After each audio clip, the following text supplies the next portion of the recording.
Hey everybody, thank you for joining me here today. I'd like to thank ChiroSecure for hosting these events and allowing me to spend a few minutes with you.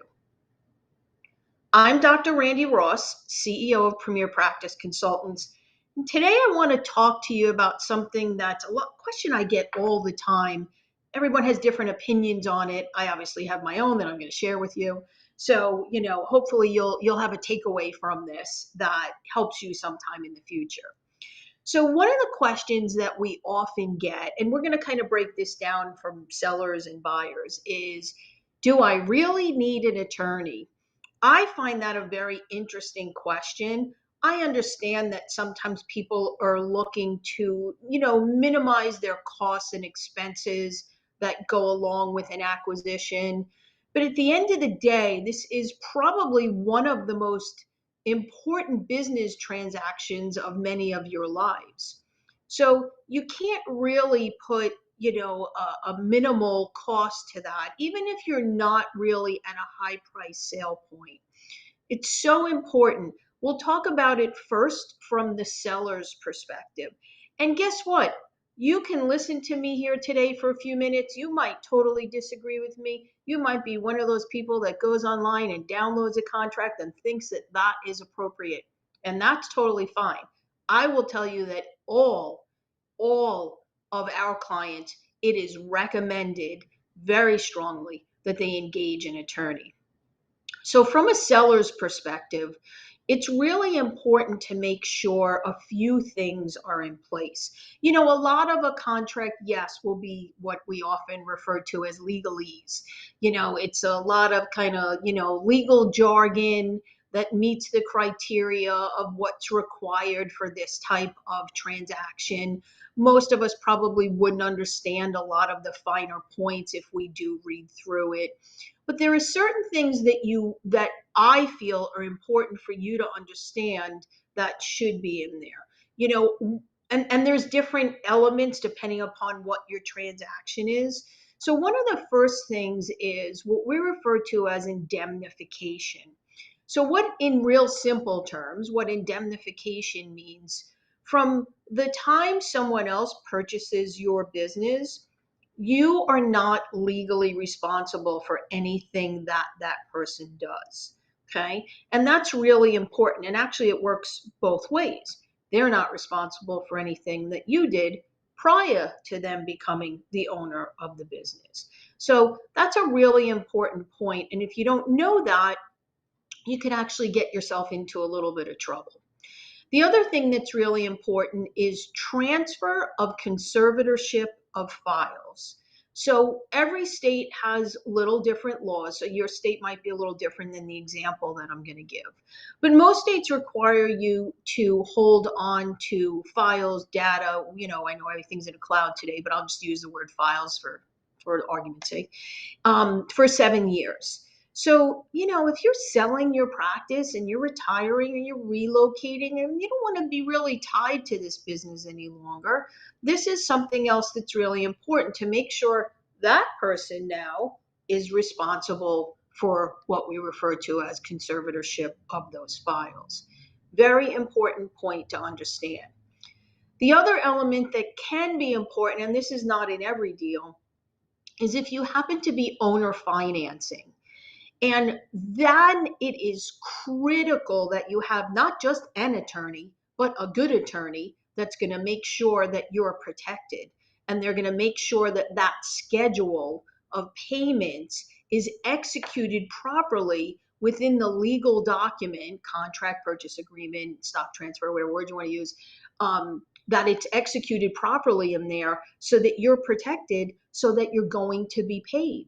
That's not something that you want to do on a handshake, okay?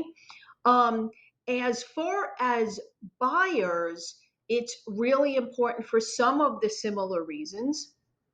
For many of you, this will be one of the most important and maybe even the largest transaction that you will have.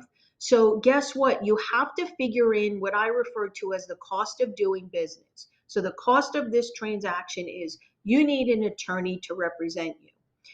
Every deal is different as to the cost. It depends if it's strictly the practice, if there's also real estate involved, and then it becomes almost a secondary contract. So there are a lot of different elements that really play into, what this will cost and how much kind of legal influence there has to be depending upon the very specific deal.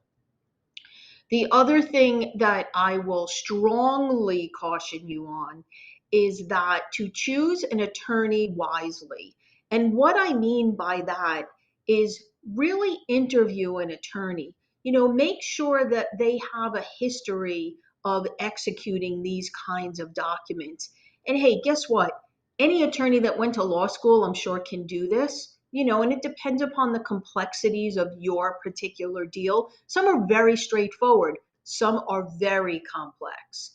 So, there's some variables there, but really interview them.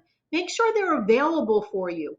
Are they going on a jury trial, for the next 8 weeks? That's not going to help you get your deal done. They're not going to be available, and that's going to be very frustrating to both parties and the other party's attorney. So those are the kinds of questions you want to ask. Have they done these types of acquisitions in the past? What is the cost? Some people will give you a flat rate.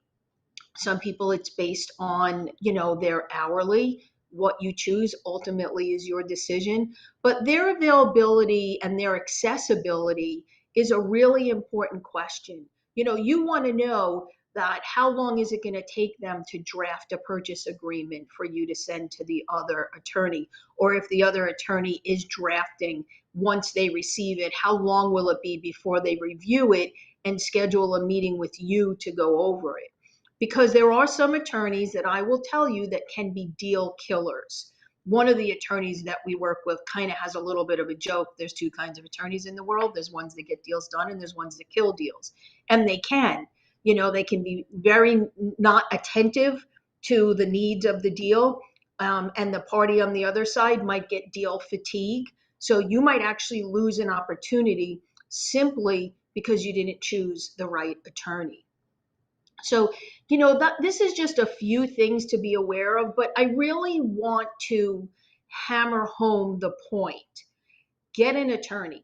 If it costs you, $5,000, $10,000. Listen, we've had some deals that are so complex that our clients have spent $40,000 on an attorney. I will tell you that's very, very, very, very rare. Okay. But you have to figure it in as the cost of doing business. Things will be done more efficiently. Banks also like if there's an attorney involved because they know that their needs will also be met. So don't penny pinch on what might be one of the most important deals of your life, the important purchases, or on the other side, one of the most important sales that you have. It's the cost of doing business. And I will tell you, we do a lot of sales every year.